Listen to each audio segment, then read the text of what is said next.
Ito ang Catbalogan City. Ang Catbalogan City ay isang lungsod na matatagpuan sa lalawigan ng Samar sa Pilipinas. Ito ang kabisera ng Samar at kilala bilang sentro ng kalakalan, edukasyon at pamahalaan sa rehiyon. Matatagpuan ang Catbalogan City sa Western Samar, bahagi ng Eastern Visayas Region 8. Makikita sa Catbalogan City ang mga magandang isla, kuweba at rock formation. Pero sa puso ng Catbalogan City sa lalawigan ng Samar, matatagpuan ang isang paraisong kung saan ang bundok at ilog ay nagsasama para sa isang tunay na adventure.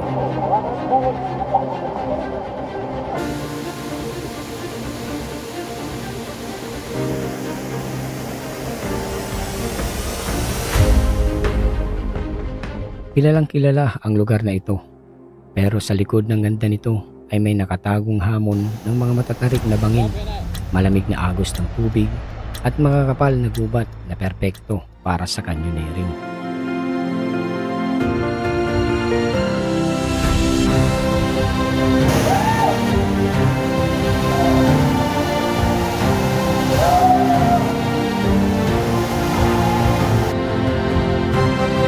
Dito, hindi lang basta biyahe ang mararanasan mo, kundi isang kwento ng tapang, saya at pagtuklas. Tara, samahan mo kami sa isang canyoneering adventure dito sa Bangon Falls ng Catbalogan City.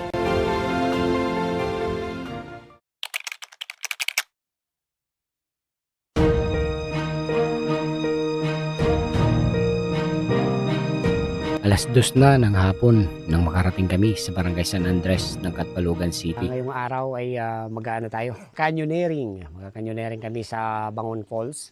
Kasama natin si Agla together with Sir Johnny, the cave master ng Catbalogan City.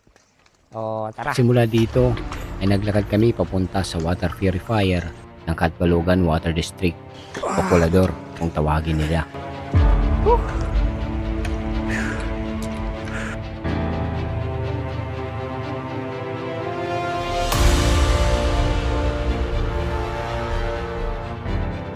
Pero bago marating ang purifying system na ito, madadaanan mo muna ang kilalang waterfalls ng Catbalogan, ang Bangon Falls 2.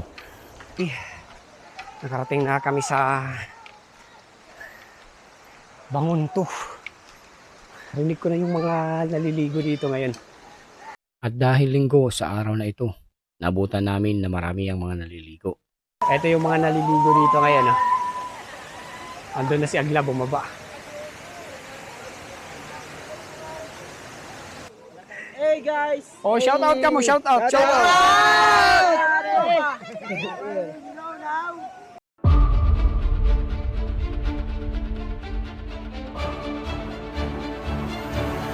Mga ilang minuto lang ang nakalipas ay narating namin ang tinatawag nilang water break station.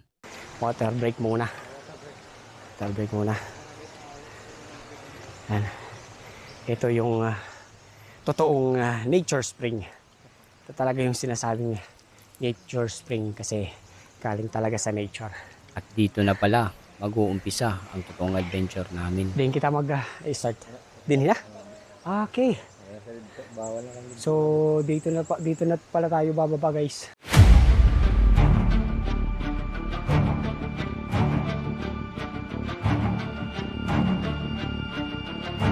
Bago kami sumabak sa canyoneering adventure, nagayos muna ng mga gamit, nagsuot ng harness at nagkaroon ng maikling orientation si Sir Johnny. Ngayon, magsisimula tayo dito sa canyoning. Yung canyoning, ibig sabihin yun,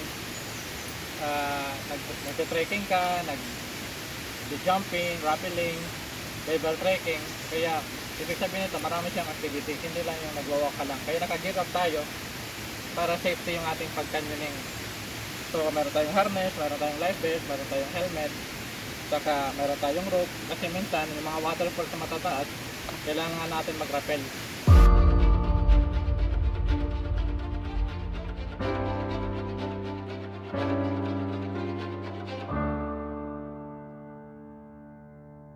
8 na waterfalls ito na explore natin. So starting dito hanggang doon sa pinaka last na waterfall. So 8 yung ating madadaanan na waterfall. Pagdating namin sa unang falls ay kagad na nag-set up ng anchor ang aming local guide at si Sir Johnny. So dito, magsi-set up muna kasi magra-rappel kami pababa. Taas to guys, mataas. Ano? Yan yung falls. Diyan. Alibababa kami doon.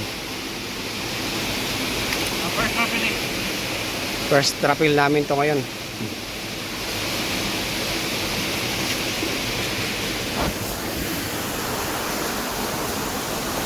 So, umpisa pa lang guys.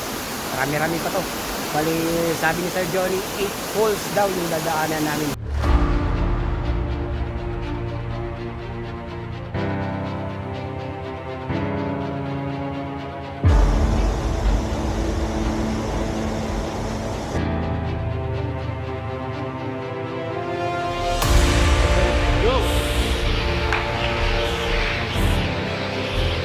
Sunod namang bumaba si Agla at dito mas lalong naging exciting ang adventure namin.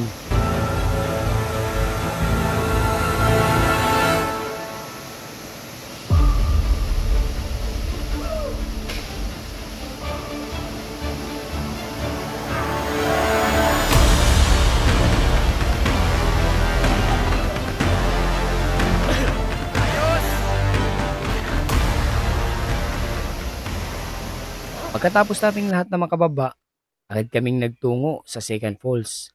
Habang naglalakad, kitang-kita mo talaga ang ganda ng kalikasan at sobrang presko ng hangin.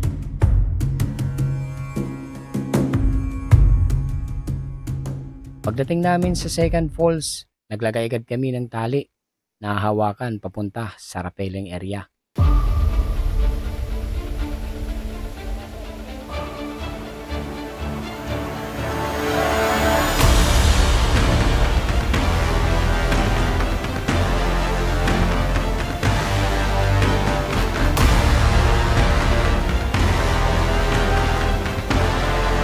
At dito, habang pababa, ramdam mo talaga ang lakas ng tubig at adrenaline.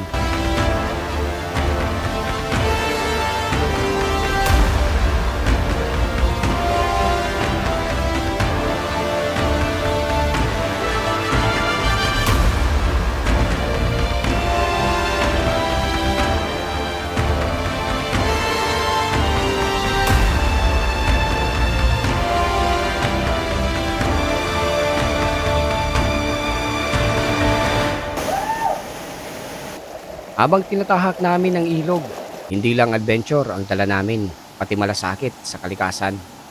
Pinupulot namin ang mga basurang aming nakikita at inilalagay sa garbage bag para manatiling malinis at maganda ang kanyon na ito para sa susunod pang mga bisita.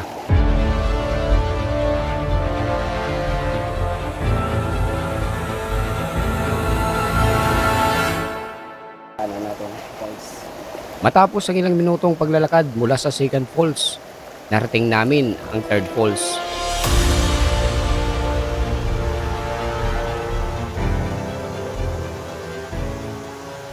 Pagdating namin sa third falls ay kagad kaming naglagay ng tali para sa aming pagrapel pababa. Medyo challenging ang part na ito dahil sobrang madulas ang babang bahagi. Kaya kailangan dahan-dahan at doble ingat sa pagbaba.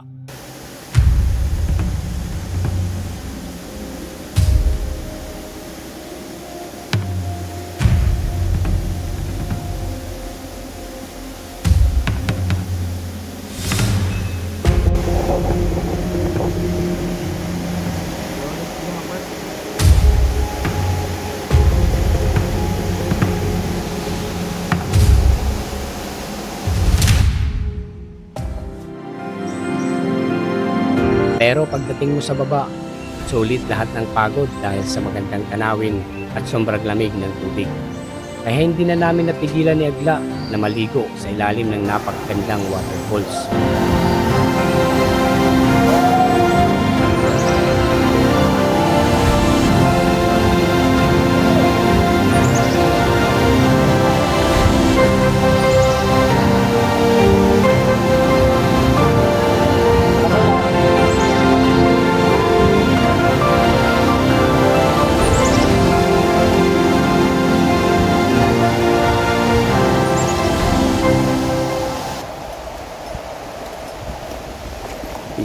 naglalaba. Matapos ang ilang minutong paglalakad, narating din namin ang Fort Falls. Dito, kailangan naming tumalon pababa sa isang madulas na bahagi ng kanyon. Medyo nakakakaba sa umpisa, pero dahil sa tamang ingat at lakas ng loob, successful naming nagawa ang jump. Ready? Kaya, madala. Sige. Kaya, madala na. Sige, kuhan lang. Kaya, volume. Sige, ready. Marayo ha. Wow!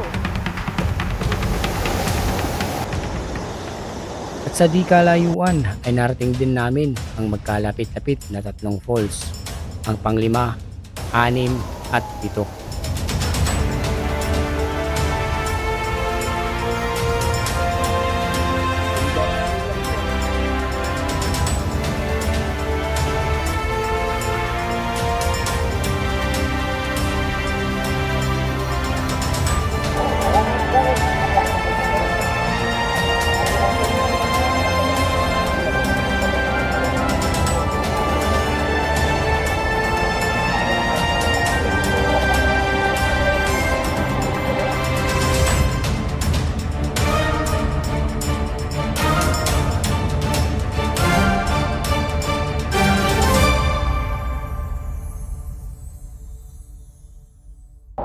Guys, dito na tayo sa baba ng Bangon Falls 2. Palito tayo dyan kanina. Baba. So, Matapos ang ilang minutong paglalakad, narating din namin ang Bangon Falls 1. Ang huling falls na aming bababaan. Pero dito, kailangan doble ingat sa bawat takbang dahil sobrang madulas ang daan.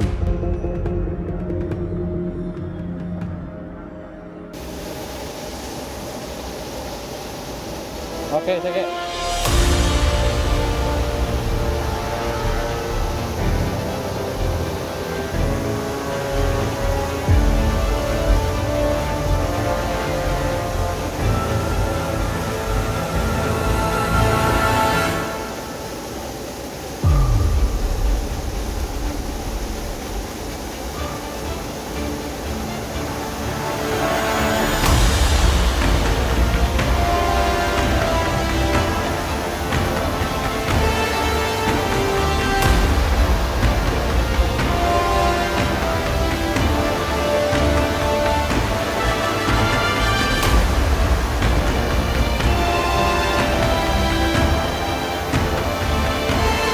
Sabi na.